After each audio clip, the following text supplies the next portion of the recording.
кормандони шӯъбаи кофтукови ҷиноятии раёсати вазорати корҳои дохилӣ дар шаҳри душанбе дар натиҷаи чорабиниҳои оперативии ҷустуҷӯӣ шаҳрванди 44-сола яке аз кишварҳои хориҷиро дастгир намуда, фаъолиятҳои пинҳонкоронаи ӯро ошкор намуданд. Дар натиҷаи тафтишоти пешакӣ муайян карда шуд, ки номбурда охирҳои моҳи апрели соли равон бо мақсади ба соҳибкорӣ машғул шудан ба шаҳри душанбе омада, аммо фаъолияти пинҳонии ҷиноятиро пеша намудааст.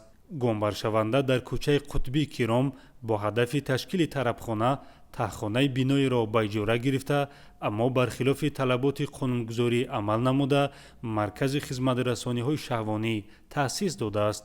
зимни аз назаргузаронӣ маълум гардид, ки дастгиршуда дар дохили таҳхона 14 ҳуҷра бо шароити махсус омода намуда, дар он ҷо барои иҷрои хизматрасониҳои шаҳвонӣ 15 нафар ҷавондухтарони сабукпойро аз кишварҳои хориҷӣ ба иҷрои ин амали нангин ҷалб намудааст. дар натиҷаи амалиёти оперативӣ фаъолияти ин маркази ғайриқонунӣ пурра қатъ карда шуд.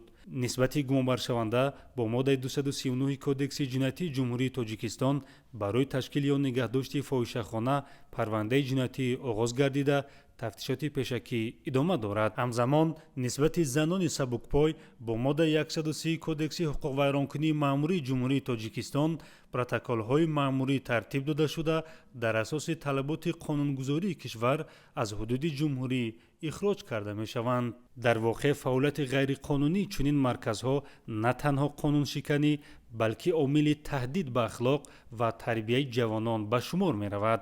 аз ин лиҳоз аз шаҳрвандон хоҳиш карда мешавад, ки дар ҳолати огоҳ шудан аз чунин кирдорҳои ғайриқонунӣ ҷиҳати пешгирӣ ба мақомоти милитсия мусоидат намоянд.